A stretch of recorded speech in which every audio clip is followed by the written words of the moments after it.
하나님의 말씀으로 들려지는 은혜를 주시고 이 말씀을 따라 우리의 인격과 삶이 변화되는 참된 성화의 은혜를 베풀어 주시옵소서. 감사하며 예수님의 이름으로 기도합니다. 아멘. 네, 하나님께서 오늘 우리에게 주신 말씀은 요한복음 13장 1절에서 10절입니다. 네, 어제 뉴스를 보니까 코로나 확진자가 거의 1000명에 이르렀더라고요. 너무나 많은 수가 증폭이 되어서 어제 보니까 3단계 얘기가 나오더라고요. 3단계에 되면 지금 이제 예비위원 포함해서 20명 이내는 가능한데 3단계로 격상이 되면 정말 온라인 예배를 필수 인원만 이 자리에 있을 수 있습니다. 그런 단계까지 격상되지 않도록 좀 간절한 기도, 성도님들의 기도 부탁드립니다. 자, 요한복음 13장 1절에서 10절 말씀인데요. 우리 13장 1절에서 10절 함께 가정에서도 합독하도록 하겠습니다. 1절부터 시작. 6월절 전에 예수께서 자기가 세상을 떠나 아버지께로 돌아가실 때가 이른 줄 아시고 세상에 있는 자기 사람들을 사랑하시되 끝까지 사랑하시니라. 마귀가 벌써 시몬의 아들 가룟 유다의 마음에 예수를 팔려는 생각을 넣었더라. 저녁 먹는 중 예수는 아버지께서 모든 것을 자기 손에 맡기신 것과 또 자기가 하나님께로부터 오셨다가 하나님께로 돌아가실 것을 아시고 저녁 잡수시던 자리에서 일어나 겉옷을 벗고 수건을 가져다가 허리에 두르시고 이에 대하에 물을 떠서 제자들의 발을 씻으시고 그 두르신 수건으로 닦기를 시작하여 시몬 베드로에게 이르시니 베드로가 이르되 주여 주께서 내 발을 씻으시나이까. 예수께서 대답하여 이르시되 내가 하는 것을 내가 지금은 알지 못하나 이후에는 알리라. 아멘. 오늘은 자기 사람들을 끝까지 사랑하시니라 라는 제목으로 하나님 말씀 증거하도록 하겠습니다. 우리가 몇 번 들었듯이 요한복음은 크게 두 개의 챕터로 구성됩니다. 1장부터 12장까지는 표적의 책이고요. 이어진 13장부터 20장까지는 이제 영광의 책입니다. 우리는 지난 시간을 끝으로 한 챕터를 끝냈습니다. 1장부터 12장까지 표적의 책 한 권을 끝냈습니다. 자, 이제 오늘부터 드디어 이제 두 번째 책 영광의 책이 시작됩니다. 자, 왜 영광의 책이죠? 요한복음에서 영광이란 무엇이었죠? 요한복음에서 영광은 1차적으로 예수님의 죽음을 가리킵니다. 그러니까 이제부터 요한복음의 시간은 점점 더 본격적으로 십자가를 향해 영광을 향해 빠르게 진입하고 있다는 것입니다. 자, 그래서 그런지 오늘 영광의 책이 시작되는 시간적 배경이 언제이죠? 자, 오늘 본문 1절을 보십시오. 영광의 책 1절이 어떻게 시작되죠? 6월절 전해로 시작됩니다. 6월절 전은 6월절 전날 저녁을 의미합니다. 여러분 6월절 하면 뭐가 딱 떠오르죠? 예수님의 죽음이 떠오릅니다. 예수님은 6월절 어린 양으로 이 땅에 오셨습니다. 또 예수님이 십자가에 못 박히신 날 역시 6월절이었습니다. 이날은 이제 한 주간의 요일로는 이제 금요일이었는데요. 이 금요일 6월절에 예수님이 6월절 어린 양으로 죽으셨습니다. 자, 그런데 오늘 본문이 어떻게 시작되죠? 6월절 전에. 그러니까 오늘 요한은 예수님이 죽으시기 바로 전날부터 이야기를 시작합니다. 자, 여기에 요한복음과 다른 복음서의 구조적 차이가 있습니다. 자, 오늘 요한복음 13장은 십자가에 죽으시기 전날부터 얘기가 시작됩니다. 그런데요, 이 바로 앞장에 무슨 사건이 있었습니까? 12장에 보면 예수님이 나귀를 타고 예루살렘에 입성하셨습니다. 자, 이날은 정확히 6월절 5일 전, 그러니까 종려주일이었습니다. 자, 그리고 나서 바로 다음 장인 13장은 6월절 전날로 건너뛰어 버립니다. 그러니까 주일부터 목요일까지 며칠을 그냥 건너뛰어 버린 거죠. 자, 그런데 다른 복음서를 보면요, 이 12장과 13장 사이에 많은 일들이 있었습니다. 예수님은 이 사이에 많은 일들을 행하셨습니다. 자, 그래서 흔히 이제 고난주간 때 우리가 이제 특별 새벽기도 때 월요일부터 금요일까지 예수님의 일정을 그렇게 설교하지 않습니까? 예를 들면 예수님은 시장 바닥이 된 성전을 깨끗이 하셨습니다. 또 잎만 무성한 무화과 나무를 마르게 하셨습니다. 또 제자들에게 여러 가지 말씀들을 친히 가르쳐 주셨습니다. 특별히 이제 말세에 대한 징조를 이제 가르치셨습니다. 그러니까 이 모든 일들이 12장과 13장 사이에 일어난 일입니다. 이 모든 일이 다른 복음서, 그러니까 마태, 마가, 누가복음에는 자세히 기록되어 있습니다. 자, 그런데 요한은 그 모든 이야기를 하나도 기록하지 않았습니다. 12장과 13장 사이에 있던 일을 다 생략해 버립니다. 그리고는 바로 6월절 전날 밤으로 건너뛰어 버립니다. 12장의 예수님이 6월절 5일 전에 예루살렘에 입성을 하셨습니다. 그날은 종려 주일이었죠. 그리고는 바로 13장에서 6월절 전날 밤, 목요일 날로 바로 점프를 합니다. 주일에서 목요일로 그냥 이제 건너뛰어 버린 거죠. 그 안에 일어난 모든 일들을 요한은 생략해 버립니다. 자, 왜일까요? 우리가 알다시피 요한복음은 4복음서 중에 맨 마지막에 기록된 책입니다. 자, 그래서 요한은 이미 기록된 일들을 생략한 것입니다. 대신에 요한은 마태, 마가, 누가복음에는 전혀 없는 이야기를 기록해서 예수님의 사역이 온전하게 드러나게 했습니다. 일종의 보완을 했던 거죠. 예를 들면 오늘 본문의 예수님이 제자들의 발을 씻기는 장면은요, 오직 요한복음에만 있습니다. 다른 복음서에는 1절 나오지 않습니다. 또 13장부터 17장까지 걸쳐있는 예수님의 고별설교, 또 그리고 앞으로 보게 될 17장에 나오는 예수님의 긴 기도, 그러니까 이런 것도요, 다른 복음서에는 없습니다. 오직 요한복음만 기록하고 있습니다. 그러니까 요한은 일부러 공간복음에 나온 얘기는 생략하고 대신에 공간복음에 빠진 얘기들만 채워넣고 있습니다. 자, 그래서 예수님의 사역이 온전하게 드러나도록 했습니다. 자, 이런 의도에서 요한은 바로 6월절 전날 밤으로 넘어가고 있습니다. 자, 이제 예수님은 다음 날이 되면 6월절 어린 양으로 죽으실 것입니다. 이제 이 저녁이 지나고 날이 밝게 되면 주님의 등에 십자가가 지워질 것입니다. 그야말로 예수님의 죽음이 바로 코앞에 있습니다. 자, 그래서 오늘 본문에 보시면 예수님의 죽음을 암시하는 표현들로 가득 차 있습니다. 특별히 여러분 1절을 보십시오. 자기가 세상을 떠나라고 말합니다. 죽음을 암시하는 거죠. 또 아버지께로 돌아가실 때가 이른 줄 아시고 죽음을 암시하는 거죠. 그러니까 1절부터 예수님의 죽음을 암시하는 표현들로 가득 차 있습니다. 그러니까 지금까지 잠잠히 흘러왔던 주님의 때가, 그 죽으심의 때가, 영광의 때가 이제 코앞에 다가온 것입니다. 자, 그렇다면 오늘 예수님의 마음이 어떠했겠습니까?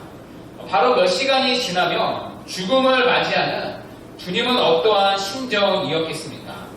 우리가 앞서 살펴본 대로 주님은 누구보다 죽음을 두려워하셨습니다. 그분의 죽음은 우리의 죄에 대한 값을 치르는 죽음이었기 때문입니다. 하나님의 영원한 형벌과 저주와 진노를 받는 죽음이었기 때문입니다. 자, 그러나 오늘 죽음을 앞둔 예수님의 마음을 가득 채우고 있는 것은 두려움이 아니었습니다. 근심과 걱정도 아니었습니다. 오늘 본문 1절은 이렇게 말씀합니다.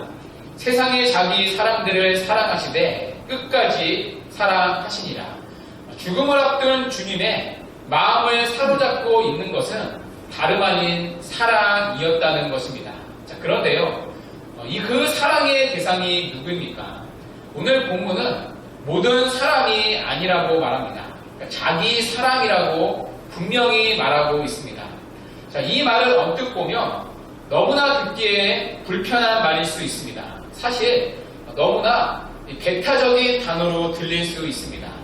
예수님은 편애하시는 분이신가? 예수님은 차별하시는 분이신가? 사실 세상의 사람들이 딴지 걸기 딱 좋은 표현일 수 있습니다. 자, 그럼에도 예수님은 분명히 자기 사람이 있다고 말합니다. 자, 그러면 반대로 자기 사람이 아닌 사람이 있습니까? 성경은 있다고 말합니다. 대표적인 사람이 누구이죠? 오늘 본문 3절에 나오는 가롯 유다입니다. 그는 곧 있으며 예수님을 팔아넘길 자입니다. 그는 예수님의 자기 사람이 아니었습니다. 자, 반대로 예수님은 자신이 사랑하는 자기 사람이 있다고 분명히 말씀합니다. 자, 그렇다면 본문의 자기 사람은 누구를 말합니까? 좁게는 예수님의 제자들을 말합니다. 제자들은 주님께서 원하셔서 직접 부르신 자들입니다. 넓게는 오늘날 주님께 속한 자들을 말합니다. 그러니까 주님을 믿고 구원받은 모든 자들을 말합니다. 이들은 창세 전에 삼위 하나님이 구원하시기로 예정한 자, 택하신 자들입니다. 요한복음 6장 37절의 표현을 빌리자면 성부 하나님께서 그리스도께 주신 자들을 말합니다. 요한복음 10장 3절의 표현을 빌리자면 예수님의 음성을 듣고 따르는 양들을 말합니다. 또 요한복음 10장 11절을 빌리자면 그리스도께서 위하여 죽으실 자들을 말합니다. 예수님은 모든 사람이 아닌 오직 자기 사람들을 위해 죽으시는 것입니다. 또 자기 사람은 어떠한 자들입니까? 요한복음 10장 29절에 의하면 아무도 그리스도로부터 빼앗을 수 없는 사람들을 말합니다. 예수님은 이들을 자기 사람들이라 부릅니다. 바라기는 우리 모두가 주님의 자기 사람 안에 속해 있는 은혜가 있기를 바랍니다. 자, 그리고 주님은 이들을 특별히 사랑하신다고 말합니다. 자, 우리는 흔히 하나님은 사랑이시다라고 말합니다. 이 말에 이런 질문을 하는 분들이 계십니다. 그렇다면 하나님은 불신자도 사랑을 하십니까? 어떻게 생각하시나요? 맞습니다. 하나님은 그들도 사랑을 하십니다. 하나님은 모든 사람에게 햇볕을 주시고 동일하게 비를 내려주십니다. 이것을 우리는 신학적인 용어로 일반적인 하나님의 사랑이라고 말합니다. 자, 그러나 이러한 사랑은 자기 사람에 대한 사랑과 견줄 수가 없습니다. 자기 사람에 대한 사랑은 특별한 사랑이기 때문입니다. 여러분, 그 특별한 사랑이 무엇입니까? 한마디로 그들을 구원하시는 사랑입니다. 오늘 요한은 이것을 다르게 표현합니다. 본문 1절을 다시 한번 보십시오. 자기 사람들을 사랑하시되 어떻게 사랑하신다고요? 끝까지 사랑하시니라. 바로 끝까지의 사랑입니다. 이 끝까지의 사랑은 오직 주님의 자기 사람들에게만 주어지는 특별한 사랑입니다. 여기 끝까지는요, 이중적인 의미가 있습니다. 먼저 시간적인 의미에서 끝이라는 뜻을 가지고 있습니다. 그러니까 예수님의 생명이 다할 때까지 자기 사람들을 사랑했다는 것입니다. 물론 여기 끝까지는 예수님께서 지상에 계시는 마지막 순간까지를 말하는 것만이 아닙니다. 그러니까 제자들이 사는 끝날까지를 다 포함하는 말입니다. 예수님이 자신의 생명이 다할 때까지, 그리고 제자들이 사는 끝날까지 그들을 끝까지 사랑했다는 것입니다. 여러분, 우리의 사랑은요, 늘 변덕스럽게 바뀝니다. 처음에는 사랑했다가 또 금방 실증을 내기도 합니다. 처음에는 뜨겁게 사랑했다가 내 마음에 들지 않으면 언제 그랬냐는 돌아섭니다. 자, 그러나 주님은 자기 사람을 사랑하되 끝까지 사랑하신다고 말합니다. 처음에 사랑하셨던 것처럼 변함없이 한결같이 끝까지 사랑을 하십니다. 우리를 사랑하시기로 시작하시고 도중에 변질되는 사랑이 아니라 주님 보시기에 좀 마음에 들지 않아도 부족해 보여도 그 사랑하심이 바뀌지 않으시고 끝까지 기대하고 끝까지 포기하지 않으시고 끝까지 사랑하시는 사랑을 말합니다. 자, 또 하나 여기 끝까지는요, 극진히, 완전히라는 뜻이 있습니다. 그러니까 최대한으로 아무것도 남겨두지 않으시고 최대한으로 완전히 사랑하는 사랑을 말합니다. 그러니까 무엇도 아끼지 않으시고 완전히 다 내어주시는 사랑, 한계없는 사랑, 이것을 끝까지의 사랑이라고 말합니다. 이것이 자기 사람들을 향한 주님의 끝까지의 사랑입니다. 그리고 오늘 주님은 이 끝까지의 사랑을 친히 우리에게 보여주고 계십니다. 여러분, 끝까지의 사랑, 이 구체적인 증거가 무엇입니까? 바로 제자들의 발을 씻기신 사랑입니다. 여러분, 본문 4절을 한번 보십시오. 예수님은 저녁을 잡수시던 자리에서 일어나 겉옷을 벗으십니다. 그리고 수건을 가져다가 허리에 두르시고 제자들의 발을 손수 씻겨 주십니다. 우리가 아시다시피 이 당시 유대 지역은 팔레스타인 땅은요, 사막 지역이었죠. 우리처럼 이렇게 포장이 잘 된 이렇게 반듯하고 깨끗한 도로가 아닙니다. 모든 땅이 흙이나 모래로 덮여 있었습니다. 그런데 신발도 뭐 우리처럼 구두나 뭐 운동화나 그렇던 것도 양발이 있던 것도 아니라 샌드과 같은 신을 신어야 했습니다. 그러니까 밖에 나갔다가 오면 흙 먼지가 묻을 수밖에 없습니다. 자, 그러니 이제 언제나 밖에서 돌아오면 이제 발을 씻어야 했습니다. 자, 그런데 자기가 자기 발을 씻는 게 아닙니다. 그러니까 주로 집안의 종들이 발을 씻겨 주었습니다. 그것도 종 중에 가장 낮은 종이, 가장 비천한 종이 발을 씻겨 주었습니다.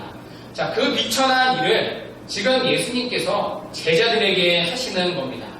자, 그래서 많은 분들이 이 본문을 가지고 예수님의 섬김이라고 해석합니다. 물론 여기에는 분명히 섬김이 있습니다. 맞습니다. 자, 그러나 이 본문은 섬김 이상의 메시지를 가지고 있습니다. 여러분, 그것이 무엇이죠?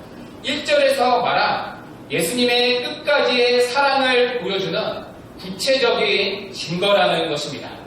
여러분, 오늘 예수님이 닦아주신 제자들의 발이 어떠한 발입니까?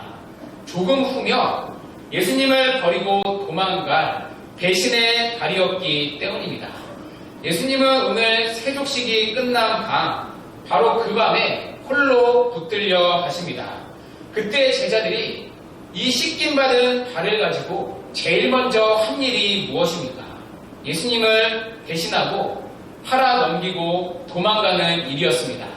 지금 예수님이 씻겨주신 제자들의 발은 좀 있으면 주님을 버린 채 도망갈 발입니다. 예수님이 잡히시던 밤, 예수님을 지켜주던 발이 아니라 예수님께 등 돌릴 발입니다.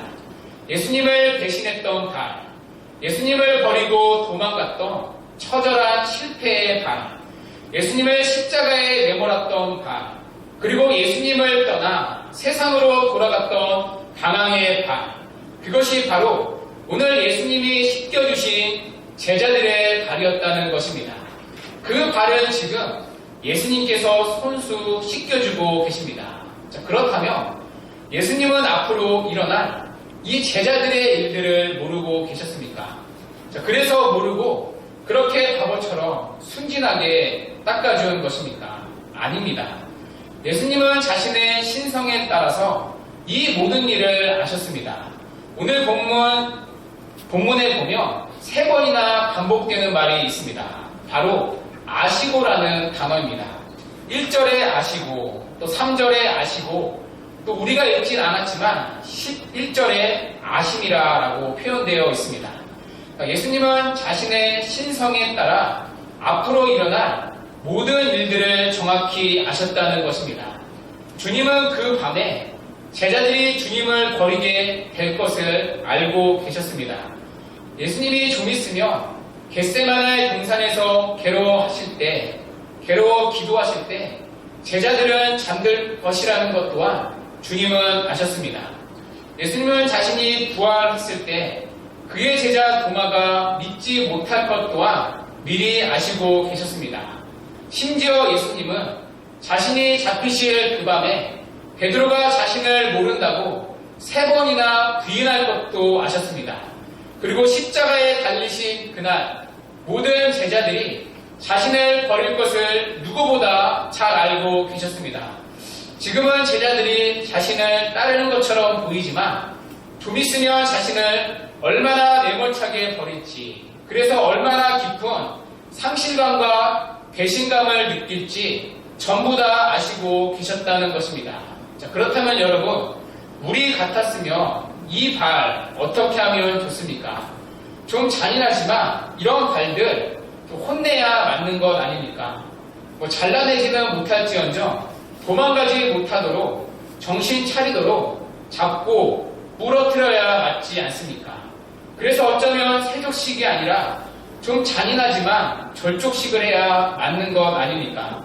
더군다나 예수님이 쓰시신 그 발에 누구도 포함되어 있습니까? 가롯 유다의 발까지 포함되어 있습니다. 물론 가롯 유다는 오늘 예수님이 말씀하신 자기 사람이 아니었습니다. 그러나 가롯 유다는 예수님과 3년을 동고동락했던 자입니다. 본문 2절에 보면 오늘 유다는 마귀에 의해 예수님을 팔아 넘기려는 마음을 먹었습니다. 자, 그렇다면 우선 가롯 유다의 발부터 누구보다 먼저 조치를 취해야 하지 않습니까? 예수님을 팔지 못하도록 지금이라도 정신을 차리도록 부러뜨려야 맞는 것 아닙니까? 그럼에도 불구하고 이 모든 것을 아신 예수님이 제자들의 발을 씻겨 주셨다는 것입니다. 왜입니까? 예수님의 사랑은 말 그대로 끝까지의 사랑이었기 때문입니다. 그들의 죄악의 끝까지, 그들의 방황과 배신의 끝까지, 그들의 무가치함의 끝까지, 그들의 의심과 강팍한 고집의 끝까지, 그리고 그들의 영적인 무지의 끝까지 그들을 사랑하셨다는 것입니다. 주님의 끝까지의 사랑이 제자들의 실패와 제자들의 무지와 제자들의 허물을 이겼던 것입니다. 그래서 예수님은 그들의 발을 대신하여 십자가에 못 박히신 것입니다. 그리고 그들의 죄악의 발들을 물이 아닌 당신의 보혈로 씻겨 주신 것입니다. 그래서 오늘 본문 2절은 이렇게 말씀합니다. 사랑하시되 끝까지 사랑하시니라. 그리고 이 씻겨진 발에 여러분 우리의 발도 있는 것 아닙니까? 여러분 우리의 발 역시 어떠한 발입니까? 베드로처럼 세상의 시선이 두려워서 예수님을 부인했던 비겁한 발 아닙니까? 절대로 주님을 떠나지 않겠다고 약속하고 그 약속을 뒤집은 베드로처럼 날마다 주님께 다짐한 약속을 뒤집고 지키지 못하는 넘어지는 발이 여러분 우리의 발은 아닙니까? 때로는 가롯 유다처럼 돈을 사랑하는 마음이 우리 안에 너무나 많이 있음에도 불구하고 나는 아는 척 예수님을 속이며 예수님을 팔기에 바빴던 배신의 발 아닙니까? 때로는 도마처럼 믿음이 연약해서 세상에서 방황했던 발이 여러분 우리의 발은 아닙니까? 그럼에도 불구하고 우리의 더러운 발이 오늘 이곳에 있는 이유는 무엇입니까? 끝까지 사랑하시는 그 주님의 사랑이 우리의 더러운 발을 씻겨 주셨기 때문입니다.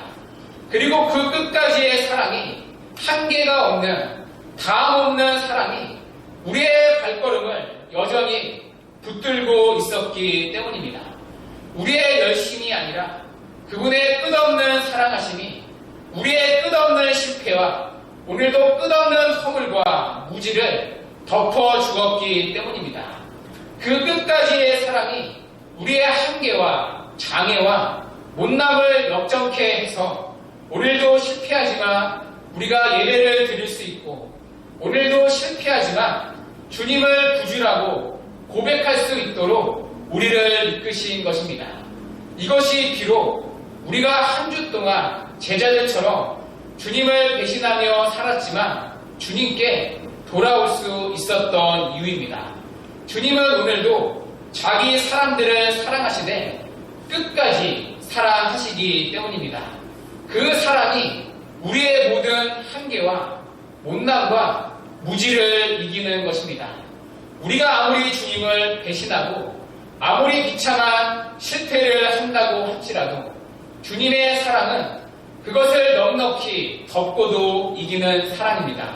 이것이 주님의 자기 사람을 향한 끝까지의 사랑입니다. 자기 사람들을 끝까지 사랑하시는 이 주님의 사랑이 오늘도 자기 사람들의 그 어떠한 죄악과 실패도 넉넉히 이기고 역전시키는 것입니다. 그 끝까지의 사랑이 우리의 못남과 무지와 주님께 바치기에 너무나 부족하고 한계 많은 인생이지만 그 끝까지의 사랑이 우리의 한계 있는 사랑을 역전케 해서 오늘도 실패하지만 예배드릴 수 있고 오늘도 실패하지만 하나님을 감히 아버지라 고백할 수 있도록 우리를 이끄신 것입니다. 그 끝까지의 사랑이 우리의 실패와 좌절과 한숨과 자책을 뚫고 끝까지 우리를 구원으로 인도하시는 것입니다. 이것이 바로 주님의 자기 사람들을 향한 끝까지의 사랑입니다. 그리고 이것이 바로 주님의 자기 사람들이 저와 여러분이 이 땅에서 누리는 가장 큰 은혜요, 가장 큰 약속이요, 가장 큰 확신이요, 가장 큰 소망이요, 가장 큰 축복입니다. 주 안에 사랑하는 여러분, 오늘 말씀에는 두 가지의 사랑의 모습이 있습니다. 끝까지 예수님을 사랑하지 못했던 인간의 연약한 사랑이 가룟 유다의 모습을 통해 암시되어 있습니다. 제자들의 한계 있는 사랑이 나타나 있습니다.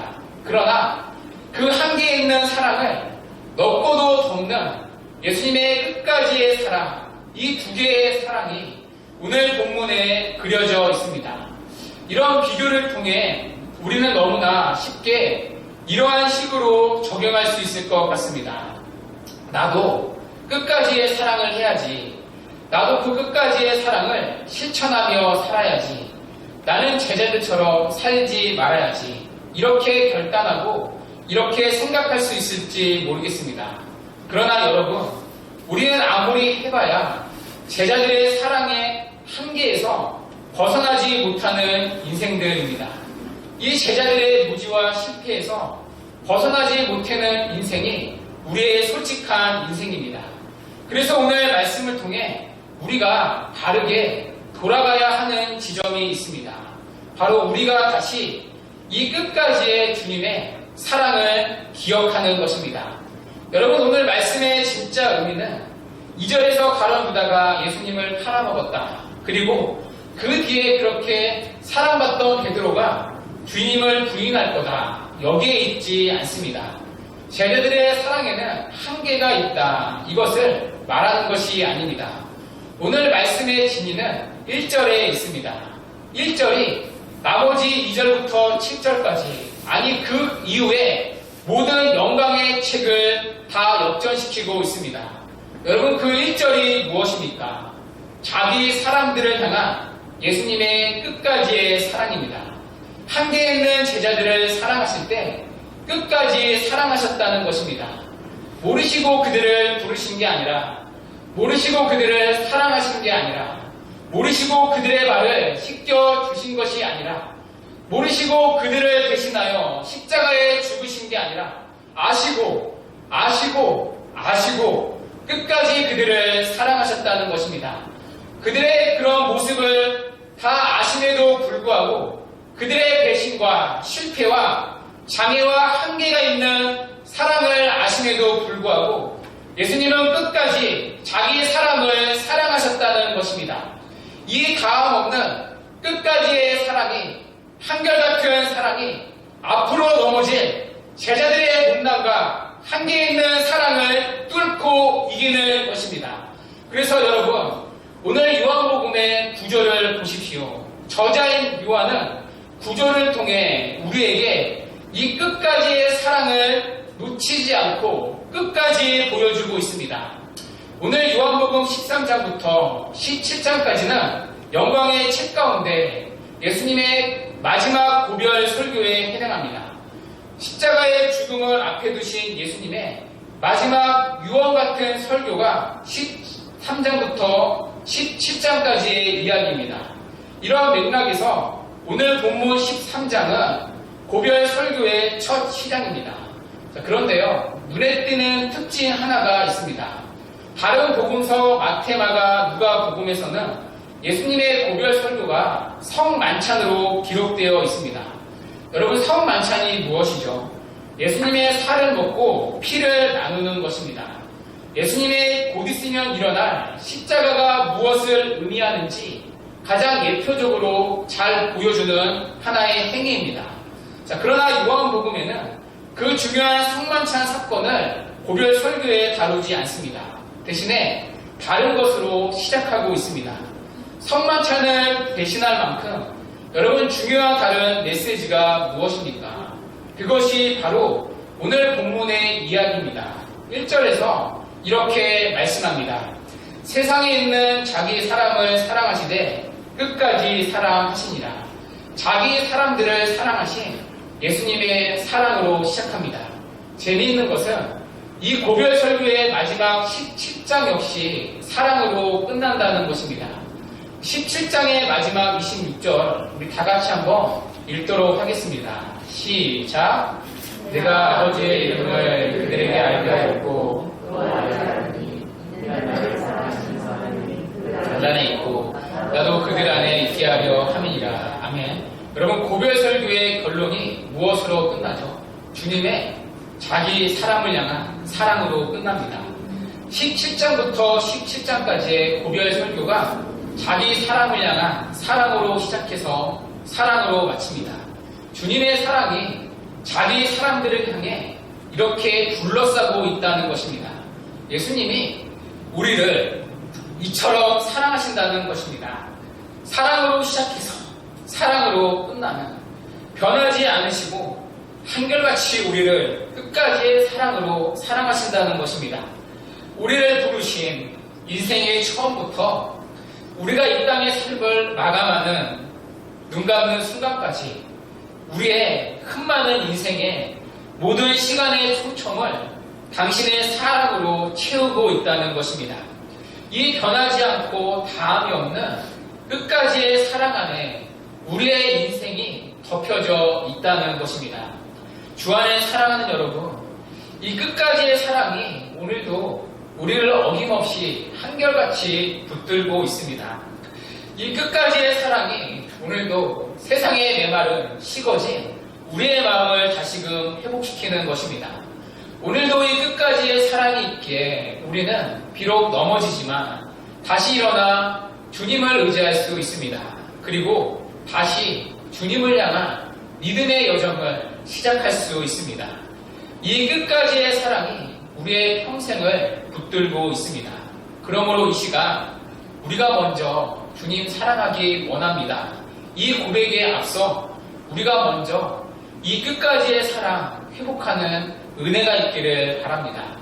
이 끝까지의 사랑, 이 시간 꼭 마음에 새겨지고 간직되는 은혜가 우리 모두에게 있기를 바랍니다.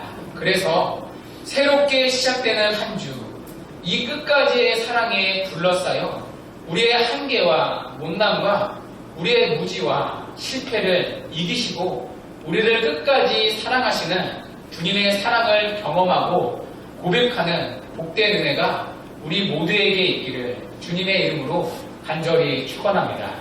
아멘. 이 시간 다 같이 일어나셔서 하나님의 사랑을 사모하는 자 다 같이 찬양하시고 말씀 붙잡고 기도하도록 하겠습니다.